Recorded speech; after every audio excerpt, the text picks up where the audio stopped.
तो आदाब, नमस्कार, गुड इवनिंग, सत श्री अकाल। एक बार फिर आप तमाम लोगों का स्वागत है क्राइम तक की कहानी के इस एपिसोड में। उम्मीद है पूरी फैमिली अच्छी होगी, अपना और अपनों का ख्याल रख रही होगी। आज की जासूसी दुनिया की कहानी शुरू करूं उससे पहले आपको एक खबर बता दूं। 14 अप्रैल पिछले महीने सलमान खान के घर गैलेक्सी अपार्टमेंट के बाहर सुबह सुबह 2 शूटरों ने गोली चलाई थी, कुल 5 राउंड। एक गोली सलमान खान के घर ड्राइंग रूम की दीवार तक लगी थी। इस सिलसिले में 2 लोगों को बाद में पकड़ा गया। फिर एक तीसरे शख्स को हरियाणा से पकड़ा गया, अनुज थापन उसका नाम, और उस पर इल्ज़ाम ये था कि उसने गोली चलाने के लिए वो पिस्टल उसी ने मुहैया कराया था। तो अनुज थापन को गिरफ्तार करने के बाद मुंबई ले जाया गया। क्राइम ब्रांच की यूनिट 9 की कस्टडी में था, वहीं उसको लॉकअप में रखा गया और उस लॉकअप में हर वक्त सीसीटीवी कैमरा लगा होता है। लेकिन आज दोपहर अनुज थापन ने क्राइम ब्रांच के लॉकर में ही जो उसे बिछाने या ओढ़ने के लिए चादर दिया गया था, उसी चादर का फंदा बनाकर उसने खुदकुशी कर ली। अब ये पुलिस के ऊपर सवाल है, इसलिए सवाल है क्योंकि एक तो लॉकअप में है, पुलिस हिरासत में, ऊपर से सीसीटीवी कैमरे से हर वक्त आपकी हरकत, लॉकअप के अंदर आप क्या कर रहे हो, ये सब नज़र रखी जा सकती है। उसके बावजूद अगर एक शख्स इस तरीके से खुदकुशी कर लेता है पुलिस हिरासत में, तो फिर अभी इंक्वायरी भी होगी, जो लापरवाही बरतेंगे शायद उनके खिलाफ कार्रवाई भी हो। तो पहले लगा कि आपको ये जानकारी दे दूँ। अब आते हैं उसी जासूसी दुनिया की खबर पर, और अब आते हैं आज की कहानी के ऊपर। पिछले 2 दिनों से भारत और अमेरिका दोनों जगह एक रिपोर्ट बहुत सुर्खियों में है। एक तरह से ये कहानी है, कहानी भारतीय खुफिया एजेंसी रॉ की, और कहानी रॉ के एक ऑपरेशन की। वो ऑपरेशन जिसमें खालिस्तानी समर्थक अमेरिका में इस वक्त न्यूयॉर्क में रह रहे गुरपतवंत सिंह पन्नू के कत्ल की साजिश को लेकर। ये रिपोर्ट द वॉशिंगटन न्यूज़पेपर है, उसने छापी है। इस रिपोर्ट में दावा किया गया है कि अखबार और उसके रिपोर्टर ने करीब 3 दर्जन करंट और रिटायर्ड जो सीक्रेट सर्विसेज से जुड़े हुए ऑफिशियल हैं, जैसे भारत, जर्मनी, इसके अलावा यूएस, ऑस्ट्रेलिया, कनाडा, इन देशों में 6 देशों के ऑफिशियल से बात करने के बाद ये एक रिपोर्ट तैयार की है जो पब्लिश हुई द वॉशिंगटन पोस्ट में। और इस रिपोर्ट के पब्लिश होने से पहले ही कहते हैं कि यूएस अथॉरिटी ने भारतीय एजेंसियों को या भारत सरकार को ये बताया था कि एक रिपोर्ट आने वाली है द वॉशिंगटन पोस्ट में, जिसमें पन्नू के कत्ल की साजिश को लेकर भारतीय एजेंसियों पर उंगली उठने जा रही है। और अब ये रिपोर्ट आ गई। तो इस रिपोर्ट में इस पूरी साजिश की कहानी है। तो पहले वो कहानी और इस रिपोर्ट के बाद क्या हुआ, रिपोर्ट में कितनी सच्चाई है, इसके बाद अब जब रिपोर्ट रॉ की आई है, रॉ की बात चल रही है, तो फिर आपको ये बता दूं कि रॉ की खुफिया दुनिया की झलक कैसी होती है। रॉ की दुनिया कैसे होते हैं इसके जासूस, कैसे ये काम करती है, इसको डिटेल में आपको जानना है तो कुकू एफएम के ऑडियो लर्निंग प्लेटफॉर्म पर जाइए और रॉ की इस खुफिया दुनिया की झलक देखिए, सुनिए और महसूस कीजिए कि लोग काम कैसे करते हैं।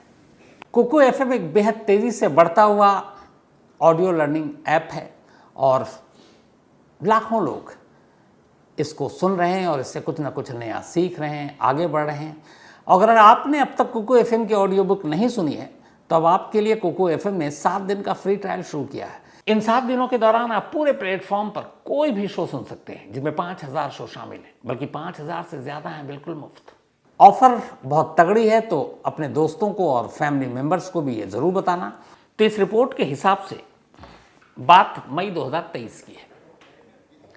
पन्नू को मारने की एक साजिश रची गई और रिपोर्ट में दावा किया गया कि यह साजिश रची भारतीय खुफिया एजेंसी रॉ ने मई 2023 में विक्रम यादव नाम के एक रॉ के ऑफिशियल को यह काम सौंपा। हालांकि विक्रम यादव रॉ में जूनियर अफसर के पोस्ट पर तैनात थे और इससे पहले वो सीआरपीएफ में थे, सेंट्रल रिजर्व पुलिस फोर्स में। फिर उनको डेपुटेशन पे रॉ पे लाया गया और विक्रम यादव को यह काम दिया गया। अब विक्रम यादव ने सबसे पहले निखिल गुप्ता नाम के एक शख्स को हायर किया अमेरिका में और उससे कहा कि तुम्हें पन्नू को ठिकाने लगाना है। अब उसके लिए तुम एक हिटमैन की तलाश करो, यानी शूटर की। अब मई के बाद ये काम होना था जून में, लेकिन इत्तेफाक से 22 जून को प्रधानमंत्री का यूएस दौरा था, नरेंद्र मोदी जी को वहाँ पहुँचना था। तो फिर रॉ ने ऑपरेशन रोक लिया। उसने कहा कि पहले पीएम का दौरा ख़त्म हो जाए, क्योंकि अगर दौरे से पहले ऐसा कुछ हो गया तो फिर अमेरिका में धरना प्रदर्शन शुरू हो जाएगा, क्योंकि पन्नू खालिस्तानी समर्थक एक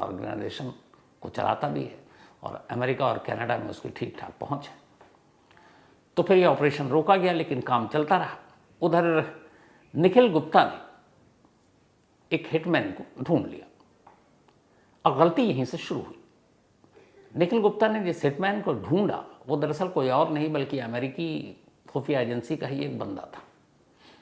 तो यहाँ पे चीटिंग हो गई। अब उसके साथ पहले डीलिंग हुई। डील ये हुआ कि आपको पैसे देने हैं और एक टारगेट है, टारगेट किलिंग करनी है। तो $15,000 उसको एडवांस भी दे दिया गया, करीब 12-13 लाख रुपए इंडियन करेंसी में पड़ता है। और अब इसके बाद जब हिटमैन मिल गया, सारी चीज़ें हो गई, तो फिर रॉ के अफसर यहाँ से विक्रम यादव, उन्होंने निखिल गुप्ता को न्यूयॉर्क में पन्नू के घर का एड्रेस और उसके पूरे जो रूटीन होता है वो बताया। और फिर ये कहा कि जब मैं बता दूंगा कि वो अगर अपने घर में है जिस दिन पन्नू, तो उसी दिन ये अटैक करना और मार देना है। सारी डील हो गई। अब विक्रम यादव जो है, जो रॉ के अफसर, उन्होंने निखिल गुप्ता को हायर कर लिया। शूटर मिल गया, लेकिन वो शूटर एजेंसी का है। तो अब जब ये सारी चीज़ें हो गई तो ये क्लियर हो गया कि टारगेट कौन है। तो यहीं पे शूटर ने फिर अपनी एजेंसियों के अफसरों को बताया और उसके बाद ये भेद खुल गया। अब अभी तक वहाँ की एजेंसियों को ये पता नहीं था कि निखिल गुप्ता के पीछे कौन है, यानी ये जो रॉ के अफसर हैं, ये विक्रम यादव के बारे में तब तक पता नहीं। अब उसने अमेरिका या अमेरिकी खुफिया एजेंसी ने निखिल यादव पर नज़र रखनी शुरू की। और फिर इसी दौरान 30 जून को निखिल यादव अमेरिका से निकलकर प्राग पहुंच जाता है, लेकिन CIA उसके पीछे थी। जब वो प्राग एयरपोर्ट के बाहर उतरता है तो CIA के 2 लोग उसको वहीं पे पकड़ते हैं और एक कार में बिठाते हैं और प्राग की सड़कों पर 2 घंटे उसे घुमाते हैं। इस दौरान उसके लैपटॉप, उसका फ़ोन, सब कुछ ले लेते हैं, उससे सारी इंट्रोगेशन कर लेते हैं और फिर उसे छोड़ देते हैं। और धीरे से चेक, चूँकि चेक गणराज्य में आता है ये, चेक रिपब्लिक देश में प्राग, तो फिर वो प्राग पुलिस और चेक की गवर्नमेंट को बता देते हैं कि ये बंदा है जिसे हमारी ज़रूरत है, क्योंकि इसने अमेरिकी धरती पर एक कत्ल की प्लानिंग की है भारतीय खुफिया एजेंसी के साथ मिलकर। तो वहाँ पे एक अरेस्ट वारंट निकल जाता है और निखिल गुप्ता गिरफ्तार हो जाता है। गिरफ्तार होने के बाद ये सारी चीज़ें जांच चलती रहती हैं, चार्जशीट दाखिल होती है जिसमें इल्ज़ाम लगा जाता है कि निखिल गुप्ता ने ये सब कुछ भारतीय खुफिया एजेंसी के इंस्ट्रक्शन पर किया, लेकिन नाम नहीं था कि वो अफसर कौन है। अब द वॉशिंगटन पोस्ट ने उस अफसर का नाम लिखा और उसने कहा है कि ये काम रॉ के एक जूनियर अफसर उसका है, जिसका नाम है विक्रम यादव। अब उधर निखिल गुप्ता पकड़ा गया प्राग में, इधर ये नाम आ गया सामने। तो ऑपरेशन एक तरह से तभी फ्लॉप हो गया था जब पता चला कि जिस हिटमैन को ढूंढा गया था वो तो अमेरिकी खुफिया एजेंसी का निकला। तो अब ये हुआ कि विक्रम यादव, ये ऑपरेशन बीच में ख़त्म और विक्रम यादव को वापस CRPF में भेज दिया गया। अखबार ने दावा किया कि दरअसल ये ऑपरेशन फेल होने की एक वजह यह है, जो एक्सपर्ट्स ने बताया, कि विक्रम यादव चूँकि CRPF से आया था तो वहाँ इतने वेल ट्रेनिंग और ये जासूसी और ये सारी चीज़ों की जो पैरामिलिट्री फोर्स और एक खुफिया एजेंसी में बड़ा डिफरेंस होता है, तो उस तरह की वो ट्रेनिंग उसको ये वो इतना वेल ट्रेंड नहीं था, तो ये ऑपरेशन नाकाम हो गया। तो इसी के बाद उसको वापस CRPF में भेज दिया गया। उधर अब निखिल गुप्ता को CIA अमेरिका वापस लाने के लिए कोशिश कर रही है, अदालत में उसने वहाँ पर दे रखी है अर्जी, अब वो लेकर आएगा।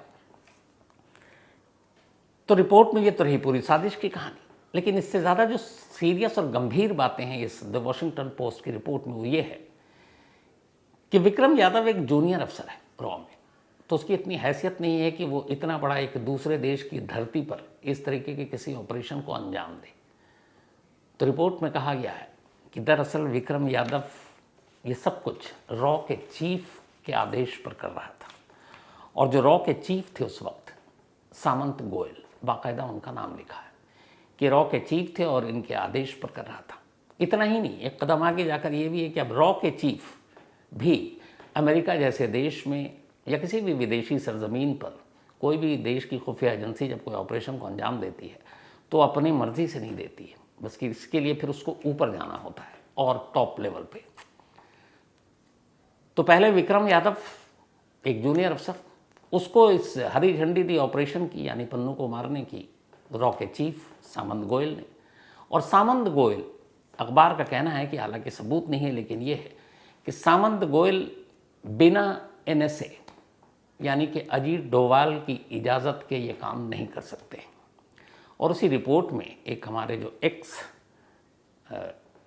रॉ के चीफ रहे हैं, अभी कुछ वक्त पहले रिटायर हुए हैं, दुलात साहब, उनका भी इंटरव्यू, और इंटरव्यू में कोट करके रिपोर्ट कहता है कि जब भी रॉ ऐसे किसी ऑपरेशन को अंजाम देती है तो बिना एनएसए की जानकारी या परमिशन के नहीं देती है। यानी कि डायरेक्टली इस रिपोर्ट में उनका इंटरव्यू दिखाकर ये हवाला दिया गया है कि इसका मतलब है कि डोभाल को पता था और अजीत डोभाल की मर्जी के बिना ये नहीं हुआ। अब सामंत गोयल के भी बारे में इसमें बताया गया कि सामंत गोयल पहले 2014-15 में शायद ये स्टेशन चीफ हुआ करते थे लंदन में रॉ के, लेकिन उस वक्त भी वहाँ कुछ खालिस्तानी समर्थकों और बाकी को लेकर कुछ ऐसी चीज़ें हुई कि तब ब्रिटिश गवर्नमेंट और MI5 ने, वहाँ के खुफिया एजेंसी ने, इस पर अपना विरोध जताया और सामंत गोयल को ये कहा कि हम आपको या तो एक्सपेल कर देंगे इस देश से और या आप देख लीजिए। तो कहते हैं कि एक्सपेल हो उससे पहले ही सामंत गोयल खुद ही लंदन से न्यू दिल्ली चले आए। तब ये स्टेशन चीफ हुआ करते थे। फिर आने के बाद धीरे धीरे इन्होंने तरक्की की और 2019 में ये रॉ के चीफ बने। रिपोर्ट एक और लाइन कहती है, वो ये कि जिस दिन 30 जून 2023 को जब निखिल गुप्ता को पराग में CIA के लोगों ने पकड़ा और उसके बाद फिर वो पराग के अभी जेल में, उसी 30 जून को निखिल गुप्ता की अरेस्ट के बाद चूँकि ये बहाना फूट गया, तो रिपोर्ट ये कहता है कि सेम 30 जून को ही सामंत गोयल रॉ चीफ ने अपने पद से इस्तीफा दे दिया। अब सवाल है कि द वॉशिंगटन पोस्ट की इस रिपोर्ट में कितनी सच्चाई है। तो जितने भी एक्सपर्ट हैं, खासतौर पर अगर हम भारत की बात करें, इस रिपोर्ट के छपने के बाद विदेश मंत्रालय ने अपना एक स्टेटमेंट दिया है और उन्होंने कहा कि ये रिपोर्ट पूरी तरह से बकवास है और कहीं से भी कोई रॉ का ऑपरेशन नहीं है। दूसरी तरफ अमेरिका में अमेरिकी गवर्नमेंट, बाइडेन एडमिनिस्ट्रेशन से इस बारे में जर्नलिस्ट ने सवाल पूछा तो अमेरिका ने कहा कि हमारी बातचीत भारत सरकार से चल रही है और भारत सरकार इस जांच में जो भी आगे की चीज़ें हैं उनको साफ करना चाहिए। तो भारत का स्टैंड ये है कि इस ऑपरेशन में पन्नू को मारने की साजिश में हमारा कोई हाथ नहीं है, ना ऐसी कोई प्लानिंग की। लेकिन ये रिपोर्ट कुछ और चीज़ें भी कहता है। वो कहता है कि हाल के वक्त में अमेरिका, कनाडा, ब्रिटेन, ऐसी कई जगहों पे, पाकिस्तान, ऐसे संगठन या ऐसे जो भारत विरोधी लोग हैं उनको मारा गया है और ये सारा काम खुफिया एजेंसी रॉ के ही ज़रिए हो रही है। उसमें यह भी कहा गया कि रॉ बहुत सारे ऑपरेशन में क्रिमिनल सिंडिकेट की मदद ले रही है, यानी वो अपराधी जिनके बाकी के देशों में ठीक ठाक पहुंच है, तो ऐसे क्रिमिनल सिंडिकेट के ज़रिए वो अपने दुश्मनों को निपटा रही है। जासूसी की दुनिया में अक्सर ऐसा होता है कि आपके पास इतने सारी चीज़ें नहीं होती तो एक दुश्मन देश में घुसकर ऑपरेशन को अंजाम देने के लिए बहुत पुरानी ये चली आ रही है कि वहाँ अगर कोई ऐसा क्रिमिनल सिंडिकेट है तो उसके ज़रिए मदद दी जाती, चाहे वो अपना देश का हो या दूसरे देश का हो। इसके साथ ही इसी के हवाले से रिपोर्ट में ये भी कहा गया, 2-3 ऐसे एग्जाम्पल दिए गए। उन्होंने कहा कि एक रॉ के 2 लोगों को ऑस्ट्रेलिया ने कुछ वक्त पहले वहाँ की एयरपोर्ट और डिफेंस सिस्टम की जासूसी करने के इल्ज़ाम में डिपोर्ट कर दिया था, भारत वापस भेज दिया था। सेम जर्मनी के एक इंसिडेंट की बात की गई, ब्रिटेन में हवाला दिया गया यही सामंत गोयल का कि उनको वहाँ से एक्सपेल करने की धमकी दी गई थी, जिसके बाद वो खुद ही नहीं दिल्ली लौट आए।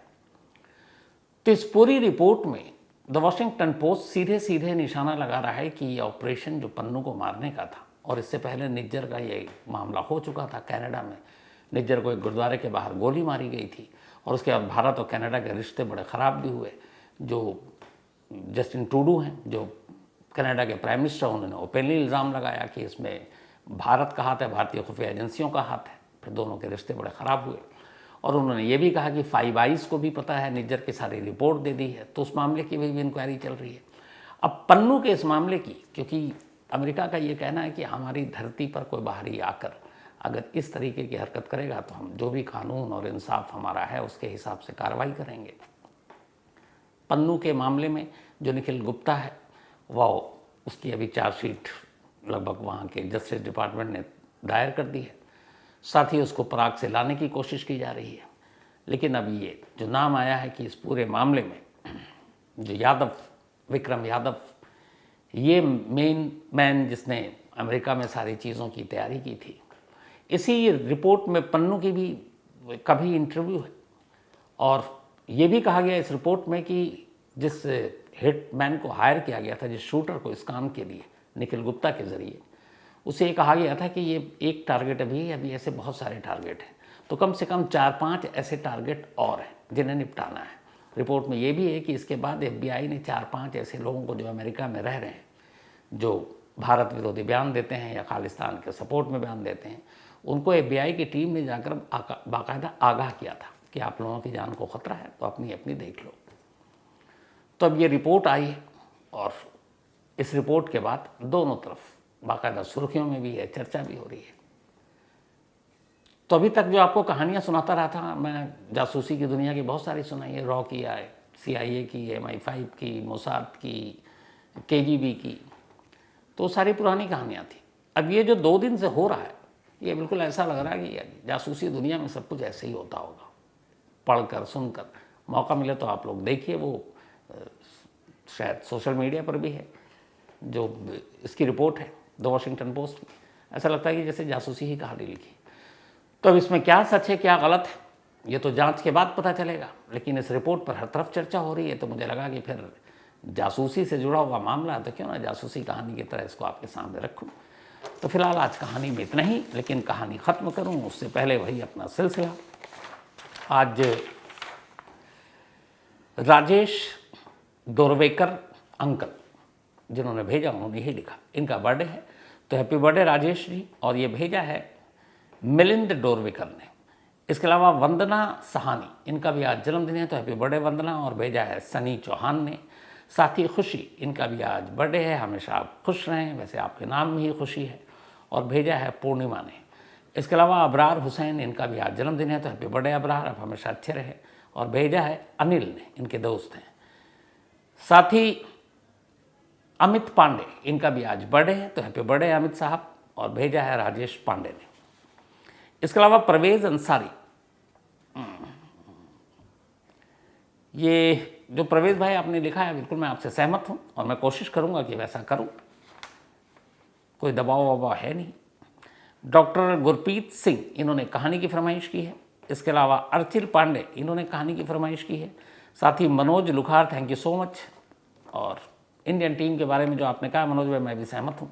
पूजा शर्मा, बिल्लू सांडा की कहानी की इन्होंने बहुत ज़माने से फरमाइश की है, मैं शर्मिंदा हूँ कि अभी तक सुना नहीं पाया, लेकिन पूजा जी पक्का वादा है, जल्दी सुनाता हूँ। साथ ही महेंद्र ढेरा, महेंद्र भाई मुझे कौन फिल्म में काम देगा, इन्होंने कहा फिल्म में काम क्यों नहीं करते, कहाँ देगा, हालांकि मैं बड़ा चाहता हूँ कॉमेडियन का रोल करूँ फिल्म में, पर कोई मिलता ही नहीं है डायरेक्टर। इम्तियाज़ आलम, इन्होंने पूछा कि आप धोनी के फ़ैन क्यों हैं। फ़ैन होने के लिए बहुत सारी चीज़ें होती हैं, तो मुझे लगता है कि धोनी में वो सारी चीज़ें हैं जिसकी वजह से कोई भी उनका फ़ैन हो सकता है, लेकिन सबसे बड़ी चीज़ जो मुझे लगता है उनके अंदर, उनकी सादगी, और वही सादगी मुझे उनकी तरफ खींचती है, और उनका डाउन टू अर्थ रहना और बिल्कुल कूल रहना, जो पूरी दुनिया मानती है। तो और भी बहुत सारी चीज़ें हैं, लेकिन उनमें से एक ही है।